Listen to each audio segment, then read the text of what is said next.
आज हम लोग सीखेंगे तारों का जीवन चक्र के बारे में। तो हम लोग पिछले क्लास में देख लेते हैं तारा कैसे बनता है। हम एक बार उसको फिर से दोहरा देते हैं। तो तारा जो होता है हाइड्रोजन से हीलियम में संलयन होने से तारा बनता है। ये चीज हम बता दिए थे आप लोगों को।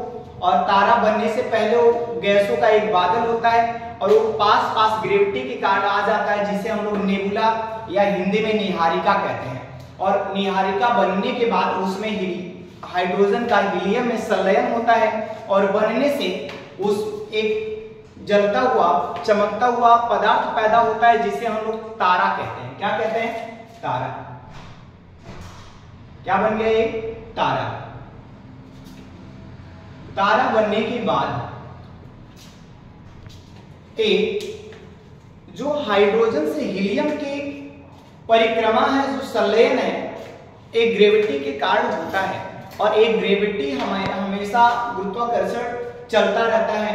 इससे क्या होता है कि जब घूर्णन शक्ति से एक हमेशा चलते रहते हैं, हमारे गैसेस संचार करते हैं, तो एक समय ऐसा आता है कि हमारे तारे के अंदर का हाइड्रोजन गैस खत्म होने लगती है। और जब गैस खत्म होने लगती है तो तारे का आकार साइज में बड़ा होने लगता है और अंततः तारा ठंडा होने लगता है। और जब तारा ठंडा होता है और साइज में बड़ा होता है तो इसे हम लोग लाल दानव का नाम देते हैं। किसका नाम देते हैं? लाल दानव का। और ये तारा भी हमारा रेड कलर का दिखाई देने लगता है, जिसे इंग्लिश में रेड जायंट के नाम से जानते हैं। किसके नाम से जानते हैं? रेड जायंट के नाम से। तो तारा बनने से पहले क्या होता है? गैसों का गोला। और एक ग्रेविटी के कारण पास आने से क्या बन जाते हैं? निहारिका, जिसे नेबुला कहते हैं। और नेबुला बनते ही इसमें जब पास हो जाते हैं गैस, तो हाइड्रोजन का हीलियम में संलयन होता है, जिससे एक चमकता हुआ पदार्थ तैयार होता है, जिसे हम लोग क्या कहते हैं? तारा। अब तारा जो होता है, इसके अंदर के जब हाइड्रोजन गैस खत्म होने लगती है तारा के, तो क्या तैयार होता है?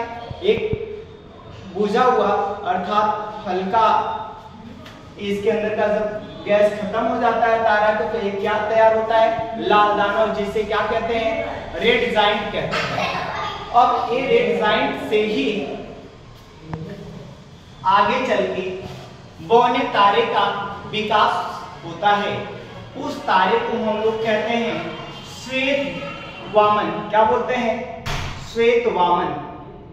और इंग्लिश में हम लोग कहते हैं व्हाइट डॉर्फ। क्या बोलते हैं? White dwarf. अब ऐसी कंडीशन में ये जो लाल दाना होता है, ये हल्का इसके अंदर लाइट होती है, चमक होती है। जब हल्का चमकता है तो उस तारे को हम लोग कहते हैं श्वेत वामन और इंग्लिश में कहते हैं व्हाइट डॉर्फ। और जब ये पूरी तरीके से चमकना बंद कर देता है तो इसे कहते हैं काला वामन। क्या बोलते हैं? काला वामन। और इंग्लिश में कहते हैं इसे ब्लैक डॉर्फ। क्या बोलते हैं? Black dwarf. यानी कि ब्लैक डॉर्फ बनने से पहले तारा किस में होता है? श्वेत वामन या व्हाइट डॉर्फ। व्हाइट डॉर्फ से पहले किस में होता है? लाल दानव में। ये जो काम होता है, ये जो स्थिति आती है, वो केवल छोटे तारों में होता है। यदि तारा बड़ा है तो ऐसी कंडीशन में तारे जो होते हैं भड़क जाते हैं।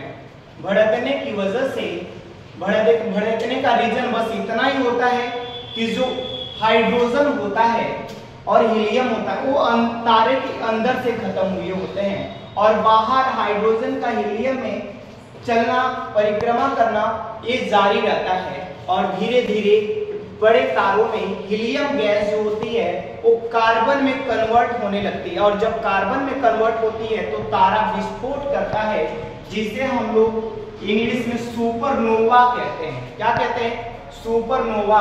हिंदी में उसे अभिनव तारा कहते हैं या फिर विस्फोट तारा के नाम से जानते हैं।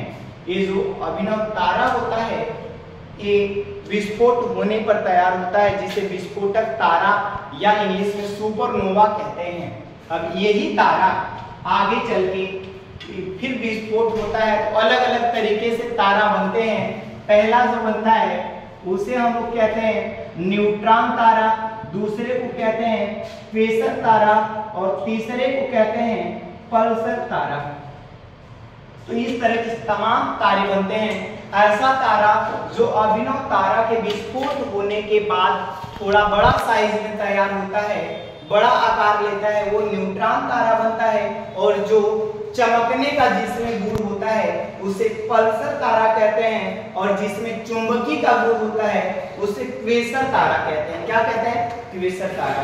और एक ऐसी कंडीशन आती है कि जो न्यूट्रॉन होता है, न्यूट्रॉन तारा होता है, ये काफी सघन हो जाता है और इसका घनत्व तो इतना बढ़ जाता है कि इसके पास से कोई भी प्रकाश पलायन नहीं कर पाता, अर्थात आर पार नहीं हो पाता है। तो ऐसी कंडीशन में इसे ब्लैक होल के नाम से जानते हैं। किसके नाम से जानते हैं? ब्लैक होल के नाम से जानते हैं। अर्थात ब्लैक होल कब बनता है?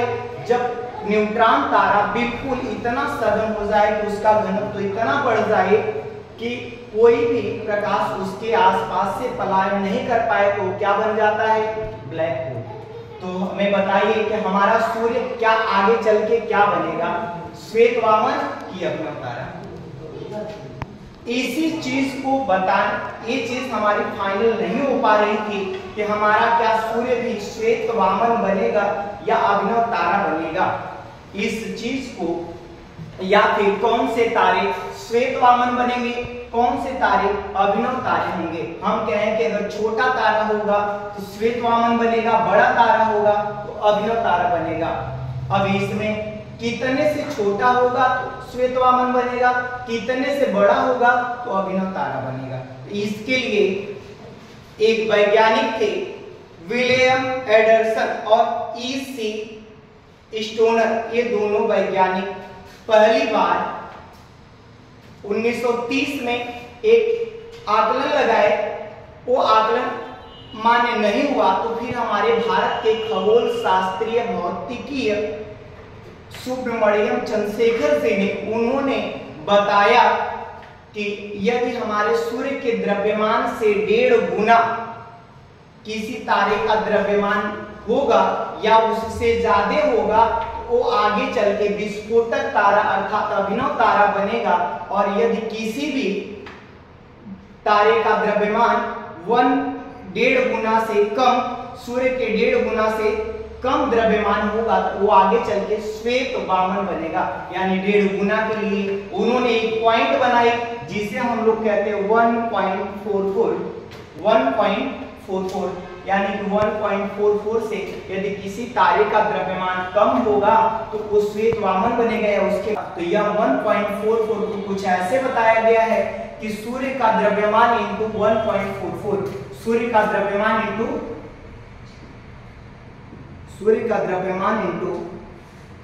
1.44 यानी सूर्य के द्रव्यमान से 1.44 किसी तारे का द्रव्यमान होगा तो वो क्या बनेगा? श्वेत वामन। अगर उससे कम होगा तो श्वेत वामन। अगर सूर्य के द्रव्यमान इंटू 1.44 से ज्यादा द्रव्यमान होगा किसी तारे का तो वो क्या बनेगा? अभिनव तारा। और अभिनव तारा ही आगे चल के न्यूट्रॉन, क्वेसर और पल्सर में बनते हैं। तो हमें बताइए कि हमारा सूर्य कभी भी ब्लैक होल बनेगा क्या?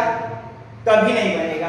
इसलिए नहीं बनेगा कि जो हमारे खगोल शास्त्रीय वैज्ञानिक थे उन्होंने, सुब्रमण्यम चंद्रशेखर जी ने, उन्होंने बताया कि सूर्य के द्रव्यमान से 1.5 गुना अगर बड़ा होगा तब अभिनव तारा। यानी सीमा रेखा जो है वो किसको खींच दी गई? सूर्य का द्रव्यमान।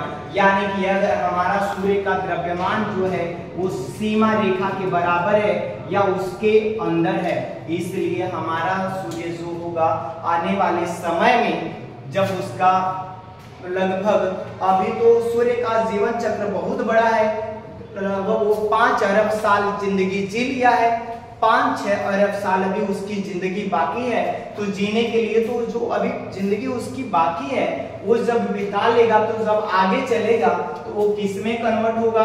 श्वेत वामन में, जिसे हम लोग कहते हैं व्हाइट डॉर्फ। फिर आगे चल के अंततः हमारे सूर्य का विनाश हो जाएगा, वो बंद हो जाएगा, उसका प्रकाश बंद हो जाएगा, यानी कि वो किसमें कन्वर्ट हो जाएगा, काला वामन में। हमारा सूर्य कभी भी ब्लैक होल नहीं बनेगा, क्योंकि हमारे खगोल शास्त्री वैज्ञानिकों ने कहा है कि सूर्य के द्रव्यमान से 1.5 गुना जो बड़ा होगा वही अभिनव तारा बनेगा, जो उससे कम होगा वो क्या बनेगा, श्वेत तारा। अर्थात जो सीमा रेखा है वो सूर्य पर फिक्स कर दी गई है और इस सीमा रेखा का जो मानक बताया गया है 1.44। तो 1.44 से जब ज्यादा होगा कोई तो क्या बनेगा, अभिनव तारा। जब उससे कम होगा तो श्वेत तारा। तो हमें बताइए कि कोई भी तारा, श्वेत तारा या अभिनव तारा बनने से पहले वो क्या होता है, किस में होता है, रेड जाइंट में। किस में होता है, रेड जाइंट में, जिसे हम लोग क्या कहते हैं, लाल दानव। क्या बोलते हैं, लाल दानव। यदि वो लाल दानव बड़ा होता है तो वो बहुत बड़ा होगा तो क्या करेगा, विस्फोट करेगा। विस्फोट करेगा तो क्या बनेगा, अभिनव तारा। अगर छोटा होगा वो फिर आगे चल के क्या बनेगा, श्वेत वामन। श्वेत वामन से क्या बनेगा, काला वामन। और अगर बहुत बड़ा है तो क्या बनेगा, अभिनव तारा। क्या बनेगा, अभिनव तारा। अभिनव तारा से क्या निकलेगा, न्यूट्रॉन। न्यूट्रॉन से क्वेसर, क्वेसर से पल्सर। सबसे अगर बड़ा अभिनव तारा में जो न्यूट्रॉन होगा वो आकार में सबसे बड़ा होगा। चमकने वाला होगा तो कौन सा होगा, पल्सर। अगर चुंबकीय होगा तो क्या होगा, क्वेसर। और न्यूट्रॉन तारा आगे चल के क्या बनेगा, ब्लैक होल।